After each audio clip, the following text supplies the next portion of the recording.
Hi everyone, this is Joram Barrez from Flowable, and we're here today in the Flowable Zurich office. I have with me Fabio Filippelli. We've done quite a bit of technical movies here lately, and I thought it would be cool to get somebody non-technical in. It's a bit lying because you do have a technical background, right? So maybe you can introduce yourself to the audience here. Yeah, thank you, Joram, for having me here. It's great to be here. I also watch always the videos which you are doing with Valentin and stuff. It's amazing. I'm Fabio Filippelli. I'm in the management team at Flowable. At the end, responsible. The role is called revenue operations, right? Sounds fancy. Sounds always fancy, right? But at the end, it's about customer success and marketing, which I'm actually doing at Flowable, right? Mm-hmm. And it's actually quite interesting, right? Because you actually have two point of views, right? You have the customers, you also have the messaging in the market you want to put out, and it's quite nice to see it working together. And when you say customers, like you've got customer success, that means you've got a broad view on what are the Flowable customers. Can you tell us what is the kind of area that Flowable is active in, or is it any kind of specific industry that we're targeting, or how do we go about this? That's a quite strategic direction we have, right? We are very industry agnostic at Flowable, right? So we really don't focus on any industry per se. Yeah. Of course, being based in Switzerland, a lot of customers are in the financial industry. Naturally, but we have everything, right? You can imagine from insurance, from government customers, manufacturing customers, healthcare customers. You can really imagine from A to Z everything, which is quite nice. I by myself, my past was quite a bit in the financial services, right? So it's quite nice also to see what actually, and how similar everything is, right? When it comes to process management or BPM. You say similar, but then yet again, I can imagine it's always slightly different, right? Because otherwise it would be simple. We would ship one process or case and get over with it, right?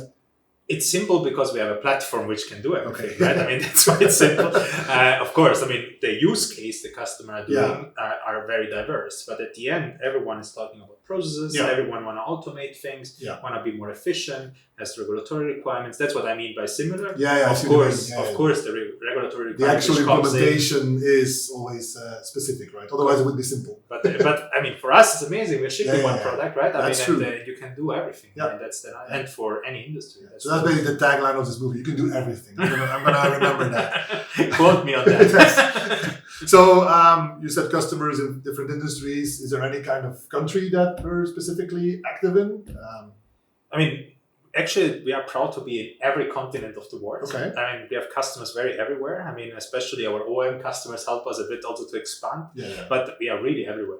That's really like something which is quite nice. Strategically, we are focused quite a bit because of our presence in Europe and the US. Or North America per se, right? So that's I would say the two strategic regions. But we have customers really everywhere. From Hong Kong, Singapore, Japan, over to Switzerland, Germany, Spain, to the US, to Canada. We even have customers in Mexico, in Argentina, right? It's really amazing. Right?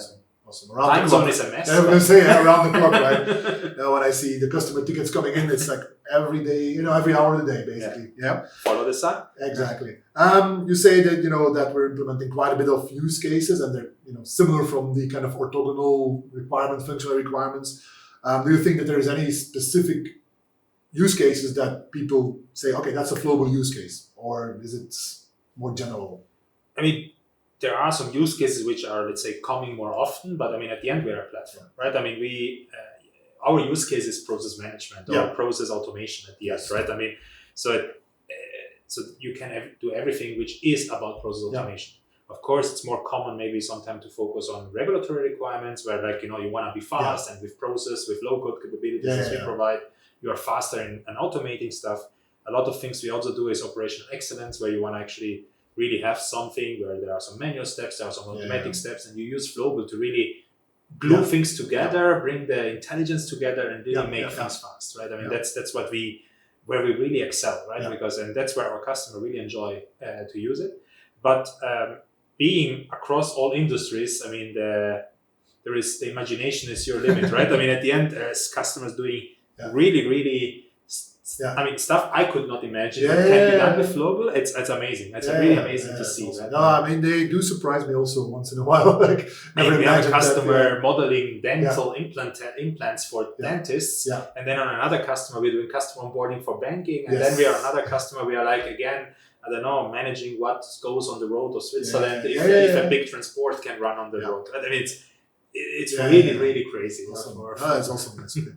Makes me proud to hear that, right? But I mean, I did a webinar a year ago where I mean we focused a bit more on banking, insurance, and healthcare. There we told a bit of use cases with it. So maybe you wanna watch it. I'm sure the people that are editing this movie will add a link to this this moment, right? But yeah, at the end, I mean, the webinar was really, let's say, focusing on some industries and really let's be more concrete, more tangible what we are doing. But as I said, right? I mean, the limit is really your imagination. I mean. That makes it also a bit challenging when you have customer conversation. I was thinking that it would be easier if you have one use case, you implement that, you get it over with, right? But I mean, at the end, it's easier if you say that's what we do and stuff. But sometimes you need to really tell the customers are coming to us and can I do this with Flowable? The answer is usually yes. And the thing is it worth doing it with Flowable or not? Right? I mean, that's the other thing. Right? But I mean, Flowable is capable of doing almost everything, which is around automation. Right? Because every automation you do, usually it's around processes. I mean, you automate, you do sequences, you automate events. Right? I mean, at the end, that's what we do. I mean, you don't need to convince me. I mean, for the past almost 2 decades now, that's what I've been saying. So I fully agree with that. And you say, your customer success, right? So what makes a customer successful? Meaning that what kind of skills do they need to be successful? Or do you say, just we will help you from A to Z, and how does it go? It's 2 questions, right? What makes a customer successful? It's really, let's say, at the end, a customer usually buys a product or does a project for realizing a certain gain, right? I mean, that's what I see as customer success, and that's where my team really works hard, right? To understand first of all what the customer want to do, and make sure we are really, let's say, providing to the customer what they need. And that's why, I mean, we are really, really customer focused. I sometimes also push you guys on the product team, right? Because we're really, let's say, sometimes we're really, let's say, trying to let's say, if there is a problem, right? I mean, not a problem, a limitation, something which we didn't foresee and the customer needs. We're also, let's say, prioritizing a lot of change requests and stuff from the customer. And that's, at the end, we are the ambassadors of the customers within the company, and that's why we are sometimes also a bit uncomfortable inside, right? But I mean, that's what makes a customer successful, right? I mean, at the end, realizing the value the customer needs in the time they need it, with the means they need it, right? I mean, when it comes to delivering there, it's also very diverse. We have an own delivery unit which can help customers. I mean, usually we're doing some expert consulting where we help, especially at the beginning, enabling a customer. I mean, using Flowable, our goal is always that the customer is enabled and does stuff by themselves, because that's how we scale. That's how we like to be. So that usually our goal is help a customer, handhold the customer, make sure they use the product right, they know the capabilities, they know the limits, they know where to extend, so that they can really be fast in doing things. I always recommend the training. We also offer trainings, right? I mean, always attend the training so you understand the basics before starting. That's a common mistake which sometimes is done. That makes it really painful, because then you might take wrong decisions at the beginning. In the end, it is still software, right? It is still software. It's a software product. The laws of computers still apply, right? So, you can you need to test it. You need to do everything which you do in a software project. You just speed always up. Test software, kids. But at the end, you can speed up the development process a bit, right? I mean, but it's still a software project. You still absolutely. And you need to make sure that it's used. I mean, things which sometimes you forget when you buy a product like Flowable is you still need to do. I mean, at the end, custom. Integration and enablement for the people, right? They still need to understand how to use it, what to put, and it's a software project, as you can imagine. Just we speed up a lot of things, right? I mean, you just focus on your business requirements and not on the story. No, too. That's the idea. But that being said, it's a software project. We talk a lot these days about AI and AI agents, right? If you've been following any of these movies on the channel, you'll definitely be aware of that, webinar, Flowfest.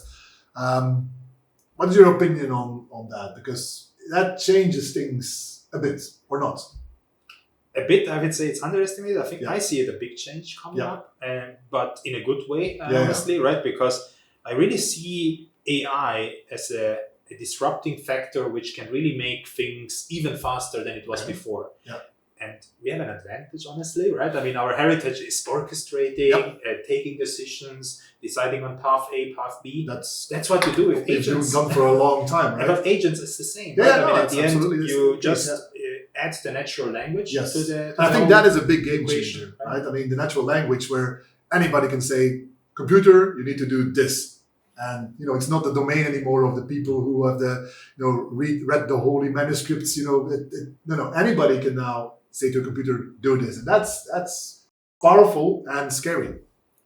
Yeah, scary. Of course, it's scary. I mean, but I would say scary in a good way, right? Because I mean, a lot of things which happen in the world. I mean, imagine the Industrial Revolution not being happened and everyone still mancrafting everything, right? I mean, now there are machines. I mean, robots were there to manufacture cars already, right? And people still had jobs. So people still need to coordinate these things. It shifted a bit more. We're becoming smarter. We're becoming faster. We're becoming more efficient. And I see AI in the same way, right? I mean, AI at the end is a way on making us even more efficient. It's a tool to make us even more efficient. You have to master it and to become better. That's what we do. And with Flowable, you can govern it, you can orchestrate it, you can use it, right? And that's what we believe in at the end. Perfect. All right. I think with that being said, I think we can conclude this little conversation. Fabio, it was really great to have you. If you have any topics you'd like him to cover or like me to cover or anybody in Flowable to cover, just let us know in the comments below the video. And I hope to see you soon, Fabio, again on this channel. Thank you very much, Joram, for having me here. It was great. And thanks for having us and bye-bye. Bye-bye.